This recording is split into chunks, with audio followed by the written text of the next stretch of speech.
I'm so happy today to have Commissioner Dan Ryan. Is that what your official? Today, yeah. Is that still going to hold over in the new Oh no, no, no. I'm city I'm councilor? Would be the I'm Commissioner Dan Ryan at like Wednesday's council meeting, and I'm counselor elect when I have an onboarding meeting coming up in a couple hours. okay. Okay. And so this is the month of having both titles, yeah. And then once it's January 1, it's It's Counselor all Ryan. switched over. Yeah, Okay. but you can call me Dan. Yeah. Well, thanks for coming. Yeah. Yeah, I was just really excited to have you on because, like I was telling you a second ago, you're the only person that's going from the old to the new system of Portland city government. So it just seems really interesting, and obviously, congratulations on the reelection. Thank you very Yeah. much. Um, Yeah, I was just gonna start with that. Like, tell me what that's been like. You were just talking about it a second ago. Like, this is kind of the transition couple months. Yeah. Um, It's you know how you recalibrate now and then.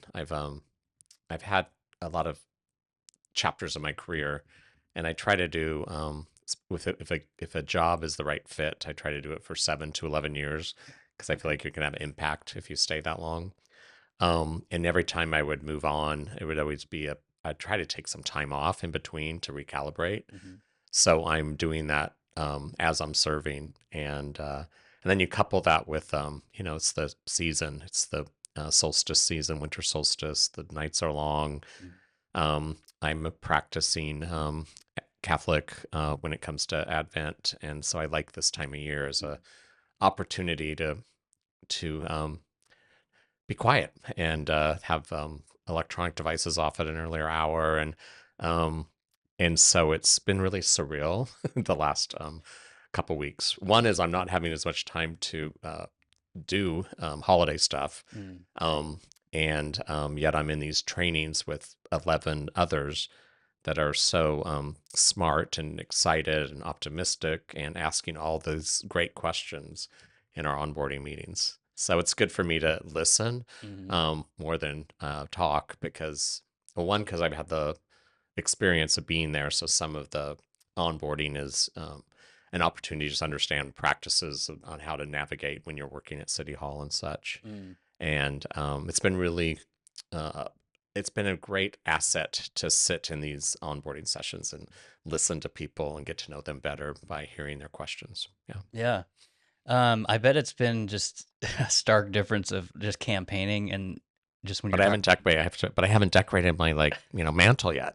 So there's these things. Right. I haven't gone outside and gleaned holly from a neighbor You that have no I time always knock to. on their door first. But Yeah. who pays for holly when it's all over the place in Portland? But yeah, so I just haven't had a chance to do some of those rituals yet. Yeah. Yeah.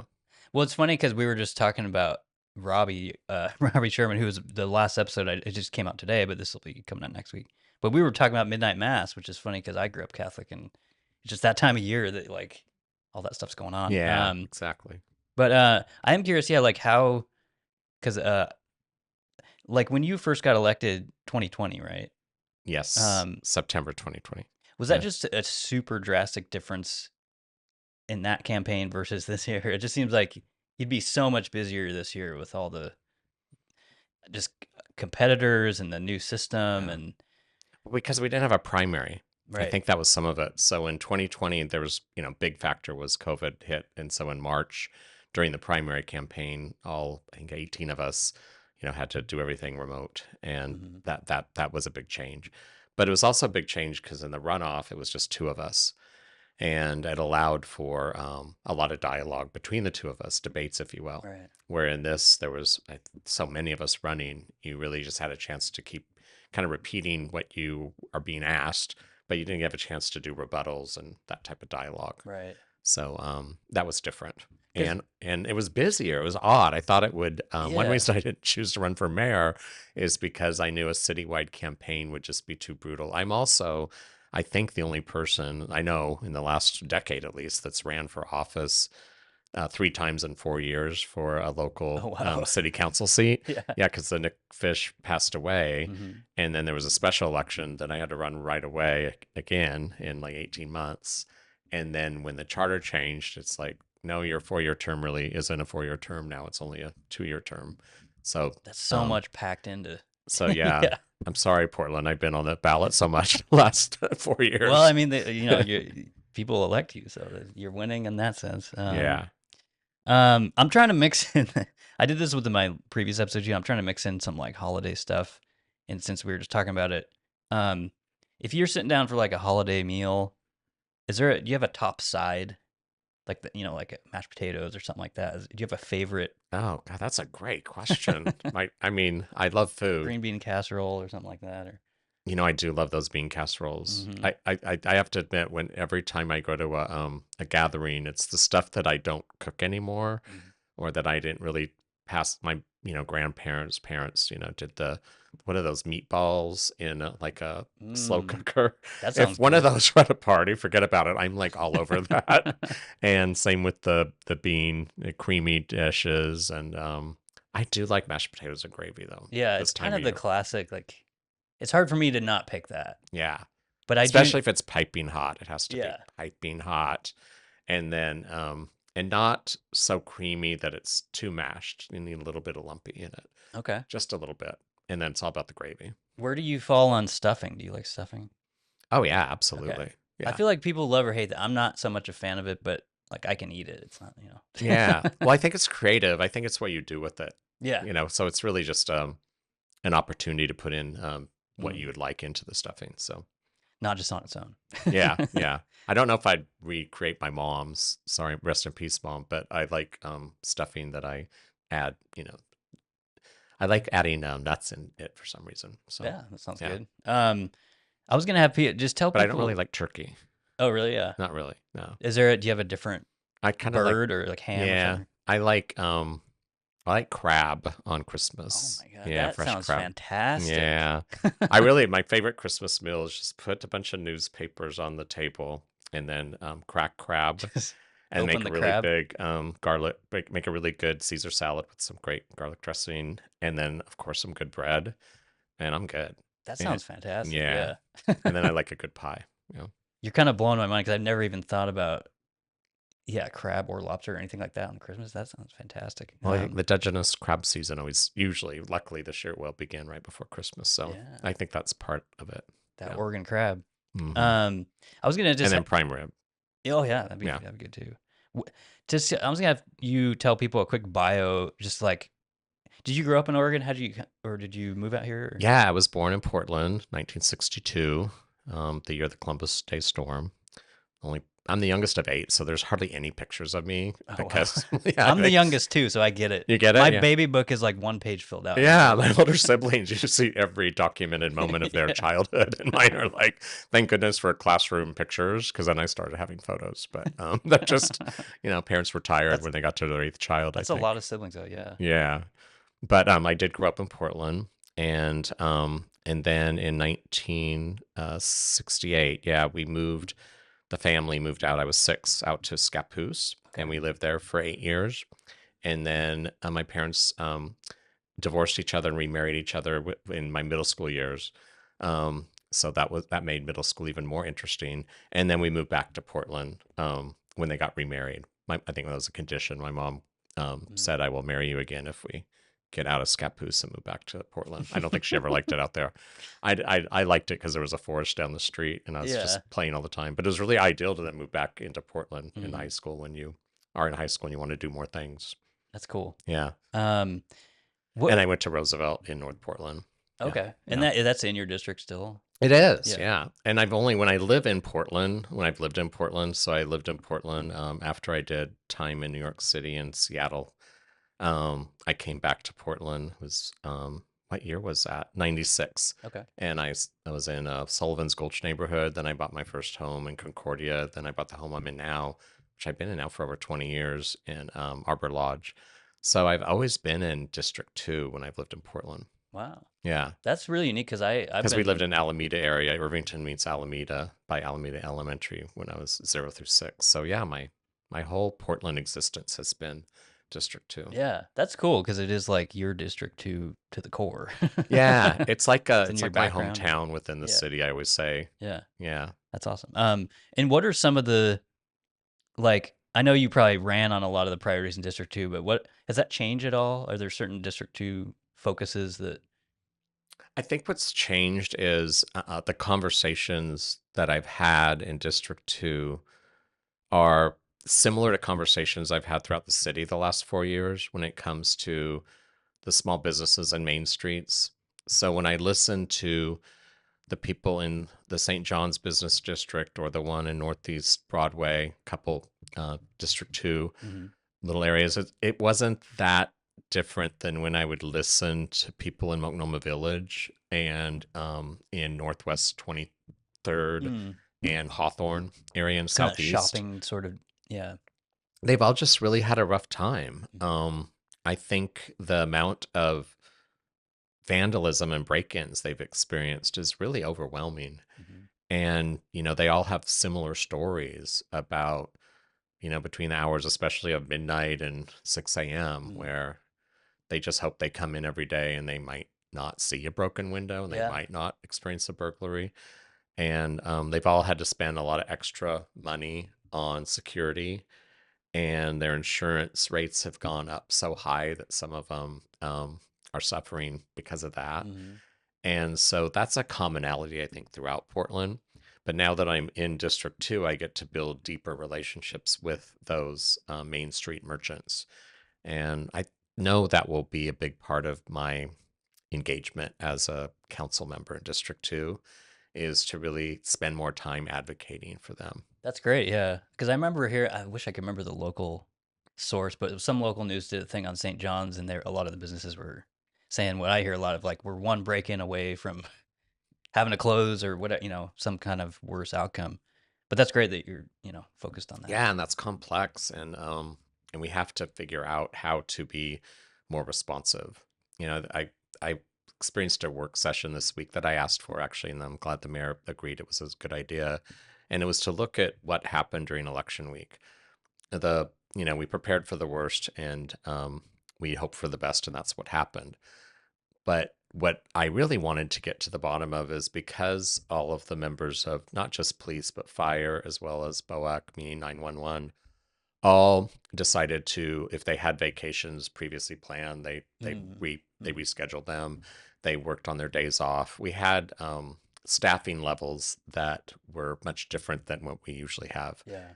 And so what I heard from people was that, and I heard this from someone I don't know very well at the gym I go to, and someone at a mass that I don't know very well either. Both of them mentioned that they wanted me to know that they had a really good experience by calling 911 and having someone pick up the phone quickly Mm. and having Mm. the police respond much quicker than they thought they would. And they were present and didn't seem rushed. And so when I loop back and I asked the chief about that, he said that's because we had probably normal staffing Staffed up. levels. Yeah. And so because of the overtime and such, that's, I go, so that's kind of a staffing model that we should aspire to. Mm. And so that resonated with me. So I wanted to get more to the bottom of that. And I think that that's what's been hard for some of the small businesses is um, you start to become so disappointed Right. that your call isn't answered, that it takes so long for them to get there, that what will happen with this police report. So we need to assure them and with more confidence that the city's services, which includes, of course, public safety, have to continue to improve. Or why would they renew their lease? Right. Why would Yeah. they not decide to go elsewhere? Yeah. So Move to an adjacent yeah, county or whatever. Yeah. and it's now, there's always a lagging economy issues with, I think, government budgets, like the information, the impact of their losses hits us maybe a year or two later. Mm-hmm. So we're starting to see the impact of revenue streams that are they're pretty flat. And it was for a couple decades, especially, we had very robust gains in business licenses. And that, I think it's around 20% of the budget, but it's the one that I think we've been really dependent upon in terms of feeding our general fund. And so we're seeing the impact of the loss of our small business sector Mm. and medium-sized business sector in Portland. It's just And kind of a lagging effect, but yeah. right. Yeah. So I think I'm hoping that with the new council, we just take some time everyone has different opinions on big picture issues.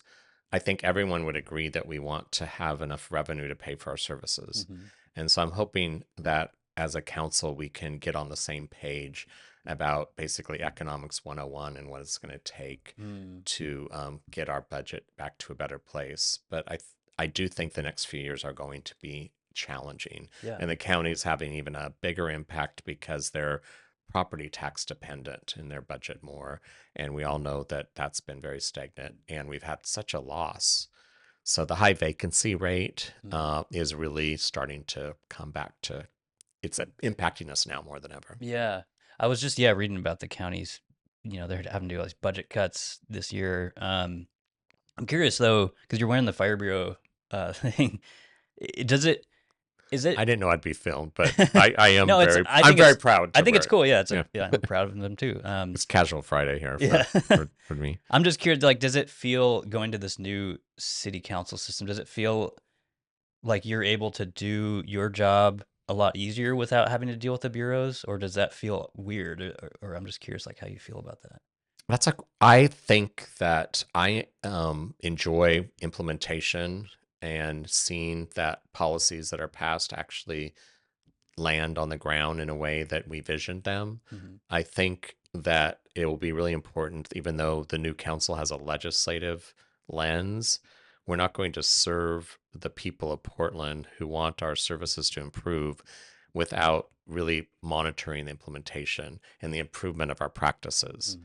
Mm. Portlanders are not happy with the delivery of a lot of our services right now. And I have to say, when I'd go door to door, I could tell people had different political ideologies, and yet it might have had a different tone, but they really were concerned and complaining about the same things. Hmm. I wish I could have recorded that. Like, wait, why are we splitting hairs on who's this kind of Democrat and that kind of Democrat? Um, First of all, I think big picture party politics don't matter as much on On city a local, issues. yeah, no. Yeah, one reason I'm thrilled to be a public servant for a city is because it's about services and it's about the operations of the enterprise. And I wouldn't want to run for a position in a deeply polarized, Highly partisan yeah, place. partisan Yeah. systems that we have that have become more polarized as I've gotten older. And I hope that we remember that as a council, that we had different groups sponsor us or endorse us, if you will. So we kind of have like two parties within the Democratic Party. There's those of us that are business tolerant and those that are not so much Hmm. and are more bend towards the socialist side. And I think that values wise, we all want the same outcomes.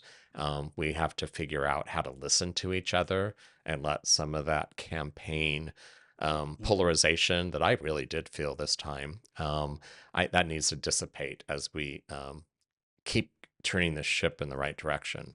And I started in 2020, and as you know, it was, I don't think we could have been at a lower point in Yeah. terms of how things were, people were experiencing Portland, and our reputation went from one place to another. It just took like a nosedive, Right, right. probably like no other market in the country has experienced. And we have to continue to improve that, period. Or again, we're not going to have the revenue streams to do Yeah. the services and the programs that we all desire, I think.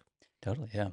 I'm curious how, because I asked a lot of candidates this in this election, and also I might have asked Keith. I had Keith Wilson on here, but I'm just curious, like your take on. First of all, I guess if you're in favor of these district offices, there was a lot of conversation about it, and maybe you're in the thick of those conversations right now. I am more or less become in favor of it because it seems like a good idea, but also like how you in this new system recommend people reach out to you or whoever. Like, what's the best method if people have an issue and they want to have Yeah, a District they 2 issue? call offices directly. And also, I think you should do two calls. I think you should do the 311 call. Okay. Like if there's a camp that's grown to, 10 tents in 2 weeks, and the noise at night and some of the behaviors are concerning. I think all of the neighbors calling 311 matters, Mm, and then also calling all three reps. And then that will help us look at how to come together to respond. mm, So, but you asked a question about going from overseeing the operations in a bureau to more of this legislative role. yeah.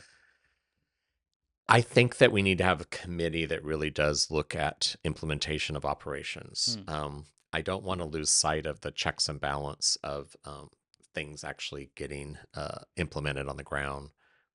There was a study done, I can't remember when or how long ago, it was within the last decade. It was a really dismal number of policies passed, for example, in Salem that actually get implemented. Oh wow. And I can see how that can happen because you're in the legislative side and you think you've done your work because you passed the You're like policy. it's all done, and But if you're yeah. not tracking it, then it goes to the bureaucracy, the enterprise to implement.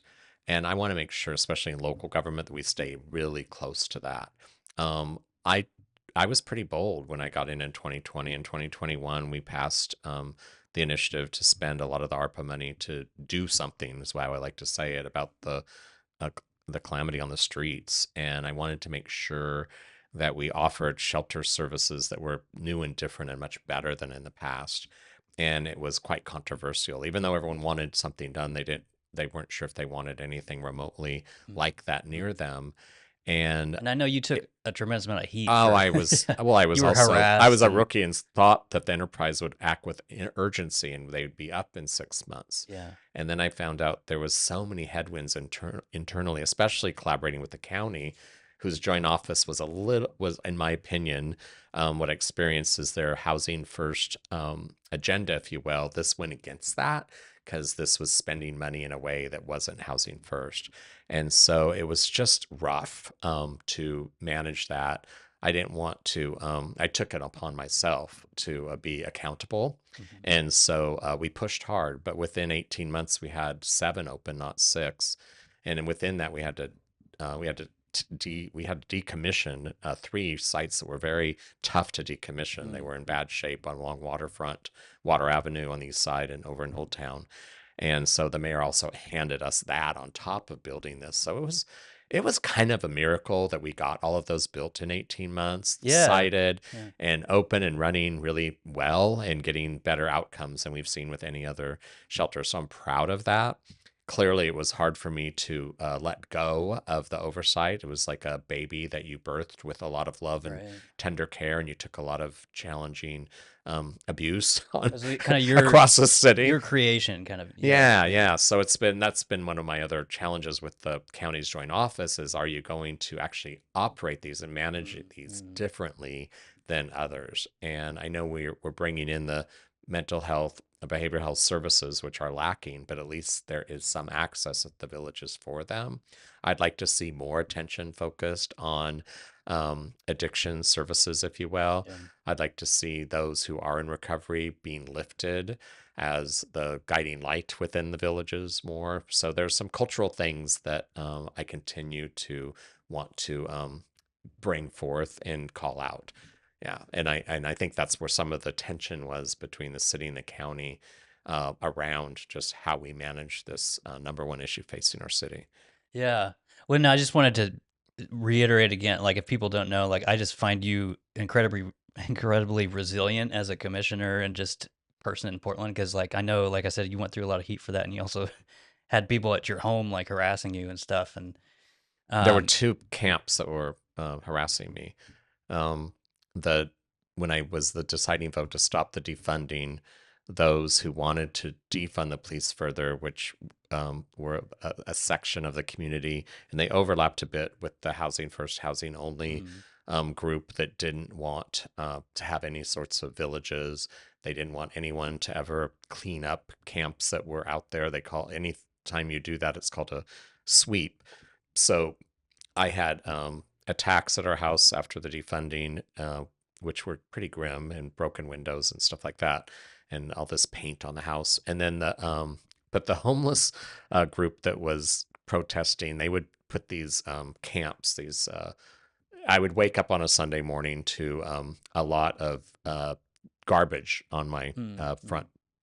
my front yard, and so luckily my neighbors would always help. But it happened 3 different times, and so the first year was exhausting. Yeah, And I'm grateful tumultuous. to my neighbors, which you mentioned one of them Yeah. earlier.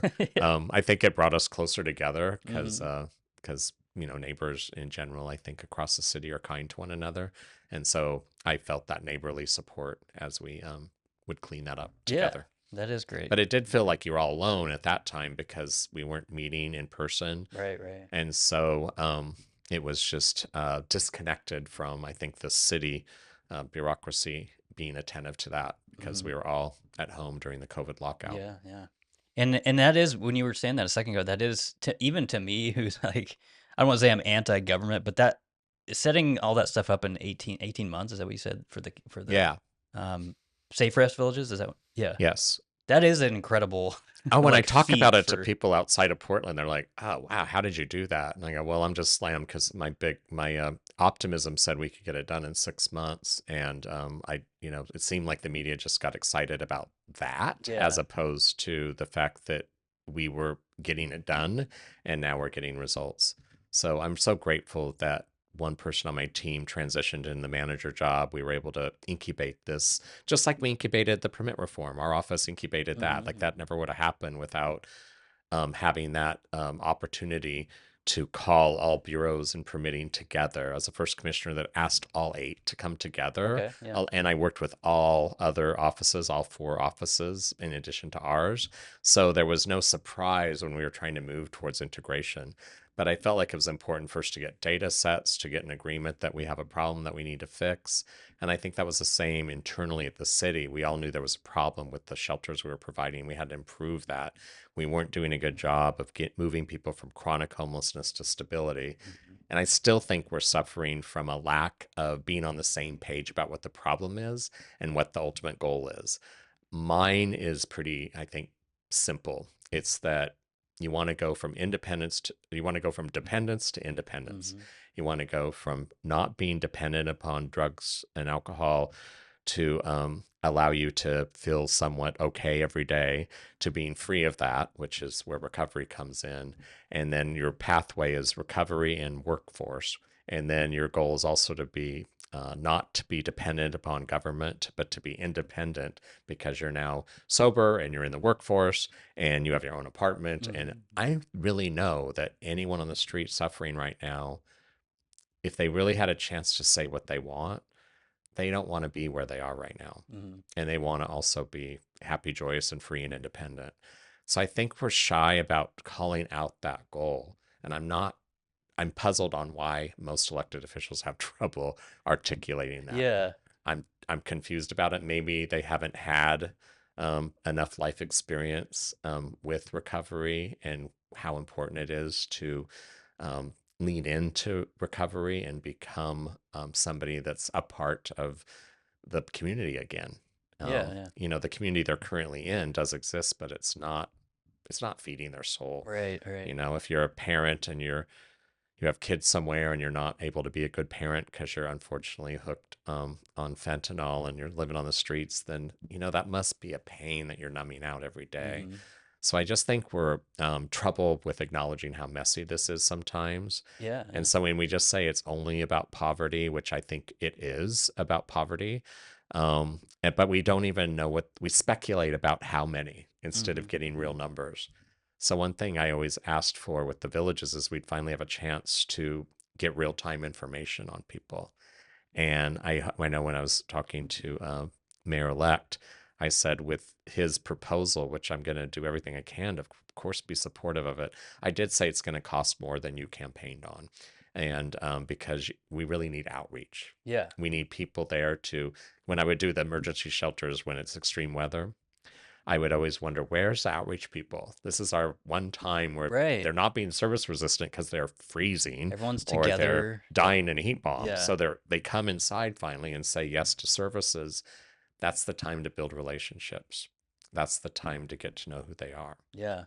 And we've been very slow at the county's culture to move in that direction. And it's been incredibly frustrating as the person that brought Built to Zero finally onto an agenda over 4 years ago, and how slow the county's been to incorporate that type of practices. Mhm. And they're getting there. It's just a lack of urgency drives me nuts. Okay. Yeah. You chalk it up to lack of urgency because I was just thinking like is that like I still feel like they're really focused on the housing first thing.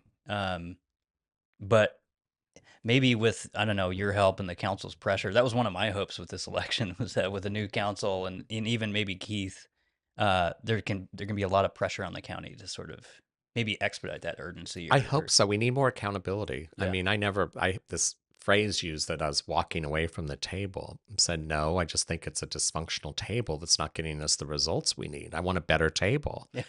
And I think in a city where we voted yes on police accountability, and then it's quite deep on what accountability we now have over our police, Right. and that's evolving. If we could just have Hmm. just a fraction of that accountability over the houseless industry, Yeah. that's all. I think that's what we deserve. And so then their contracts would actually spell out what their goals are. No one's going to shame them if they don't reach all their goals, but we want to know that they're focused on their goals, and we want to know that they're measuring something, Right. and then we can help them improve. So I'm not an advocate for getting data to shame. It's not like, oh, you got a bad grade there. Everyone knows we have a bad grade right now. Right. Right. So it's like, can we just accept You're that? not trying to prove a specific point. You're just like, let's Right. get the data and Let's get the data so we see know where what. we are, so we Yeah. know where we're going. Right. And I saw that when I was a leader in the education space and how helpful that was when you got the whole community focused on the same goal. And it really did raise the stakes where you had multiple districts focused on the same results, and it was helpful for our children. So I've kind of taken that knowledge I had from getting results in the education space, and I've been trying to bring it's called continuous improvement, data driven work. We need that in the government space. Yeah. I think voters are tired of voting yes on something with a lot of compassion and a lot of generosity too, with paying taxes, and they want to see some outcomes towards what the goal that was Yeah. promised. Yeah. Um, you just mentioned a second ago, because one of my questions was just working with Keith or like what you're looking forward to with that. But you guys are already in conversations about. Yeah, he's such a relational person. So I'm sure he's almost met with everybody by now, Yeah. but he's reached out to all the new incoming council members. And so we had our meeting, and I was very um, taken with his enthusiasm. Hmm. He's just He's the very. right type of fit right now Yeah. for our city. Yeah. He was kind of aspirin to the headache of being stuck. And so his optimism about doing something Hmm. about what I think is causing Portlanders the most and pain, which is seeing people just suffering on our streets and looking like as a government we're not doing anything. So his willingness to say, I'm going to take this on, I'm going to be really bold and say, we're going to do this in 1 year. I can relate to Right. that. Yeah. So I want to totally have his back. I do want to be realistic that finding those locations is hard. I know this. And I know that it's better now than it was. And I know that my team's leadership that we provided showed that if you do it right, neighbors can coexist with these villages, and we have to make sure that we staff them in a way that allows us to gain more intelligence so that we can continue to improve our system. It's all about improvement. Yeah. Yeah. Yeah. I've been asking people through these past few months about the Live Nation deal. Do you know what's the current status of that right now? Well, we passed, I didn't see it as Live Nation. We saw it as the codes and the zoning that Just what was, that it was, area. yeah, it was legit for the builder to build this space in this area. My biggest concerns were about the transportation infrastructure down there and how, with the Almsey district, we have to continue to focus on that. So PBOT will be a big part of this. Also, our marketplace lacks a venue that size. So I heard from a lot of constituents that were like, please, I'm tired of going to Seattle, San Francisco, even Yeah. Bend, Oregon for concerts that I've heard skip that. Yeah. Portland.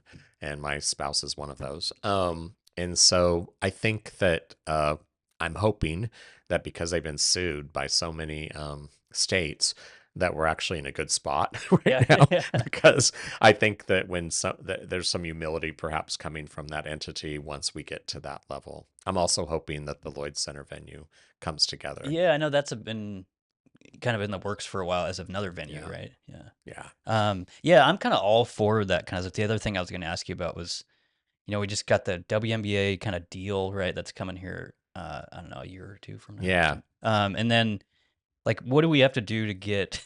I know there's so much conversation about the MLB bringing them here or trying to invite them here, and Yeah, I think I'm shamelessly into sports. yeah. I think because I have 6 older brothers, it was ingrained in me growing I up. always see you posting the Friday Night Lights photos. Yeah, Yeah. I love going to. I used to go to football games and basketball games at the high schools when it was before I even was on the school board.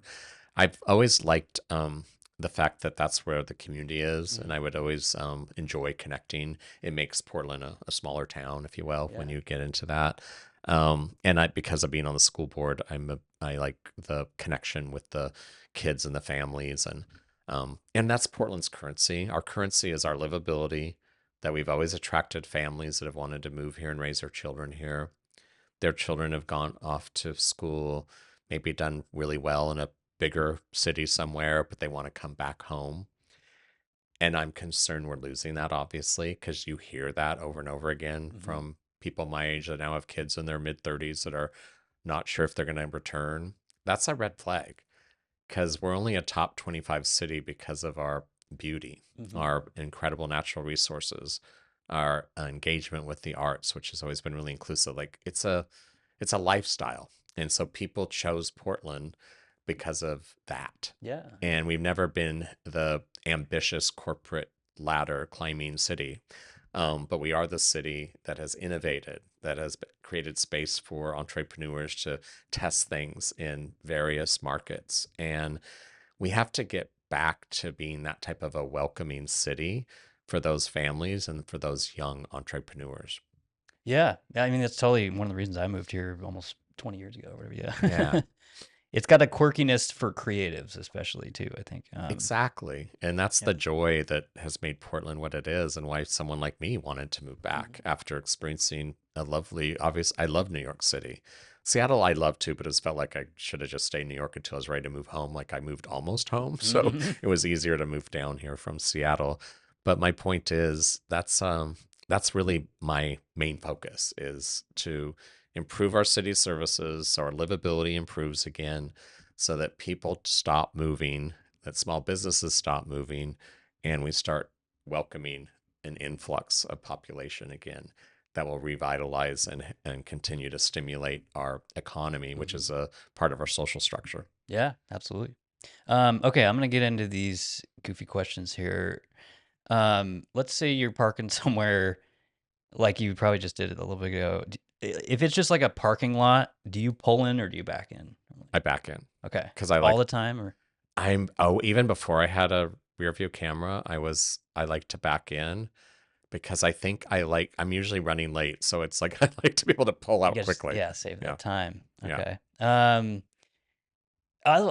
Before I forget about this too, I also wanted to shout out because I saw you hired Kezia, who I had on here. Yeah. Right? I Yeah. just think that's awesome.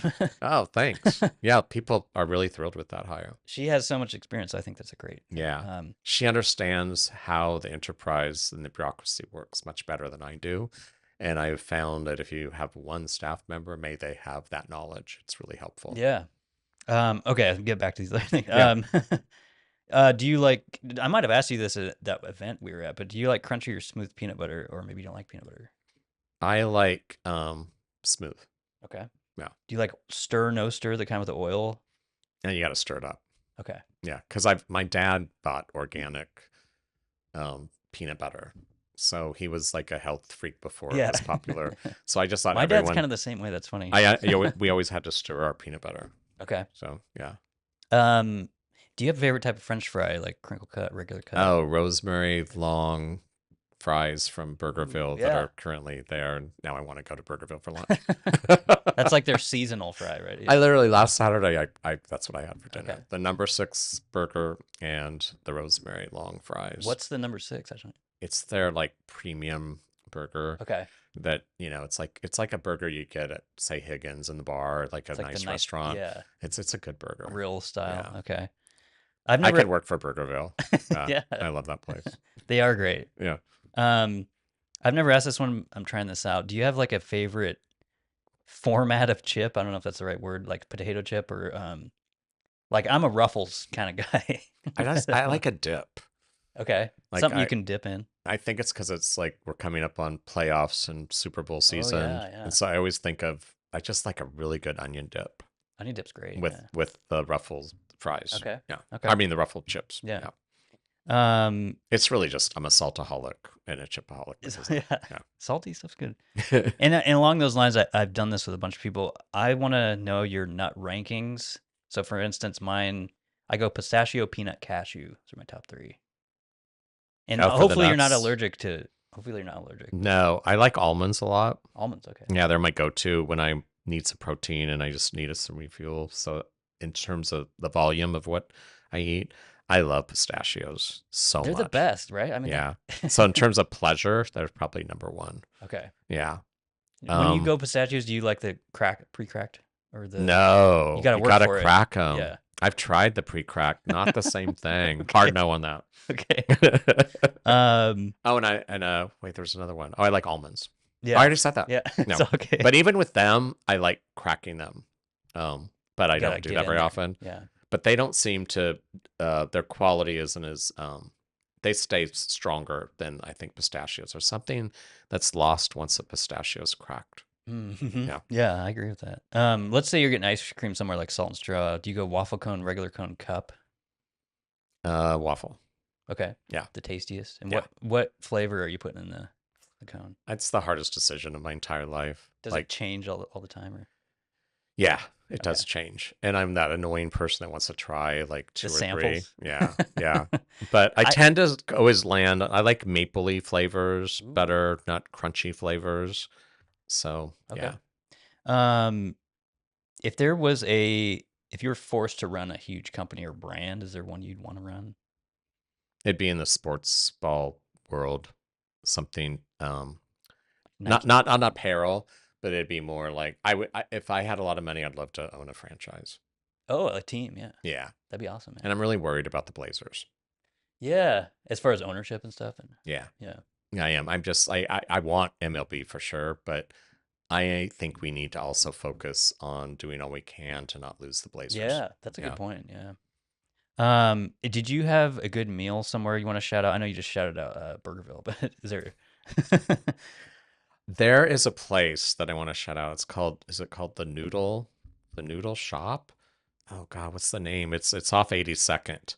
Anyway, it's the best like barbecue and soups, and Mm, it's like old school Chinese food, and it's off 82nd in one of those Polands.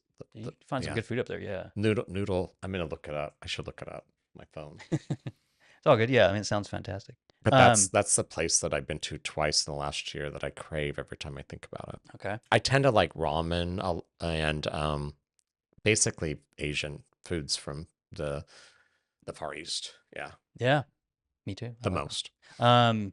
Let's see here. Uh, I'll just do this last one. Which piece of fruit do you think you could throw the farthest if you just chucked it across a football field? Oh, it's a apple. Apple. Okay. It's like a baseball. Yeah. Yeah. Okay. Yeah. Is there anything else you want to say before we wrap it up here? I know you got to go, Um, but no, I think that I just want to thank you for having me in, Andy. I think that Portlanders made a good decision to have local representatives, Mhm. and I hope that we see more engagement. I know campaigning was different this time because when you're not running citywide, you had more opportunity to go door to door.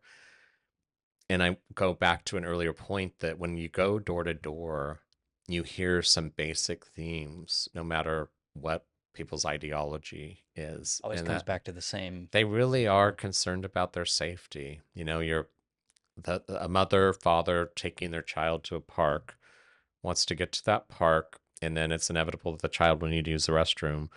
They want that restroom open, Hmm. and they want it to be clean.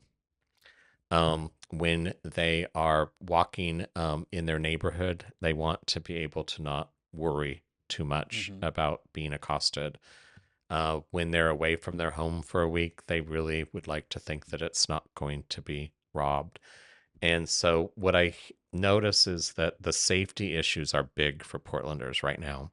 and we can't lose that sight. Mhm. And I do think that Chief Day's leadership and Chief Lavelle's prior to him have done a good job with setting a community police force that's integrating very well with fire, and we need to figure out that same integration with how we do first response work, with those that don't need an armed response but need a mental health professional.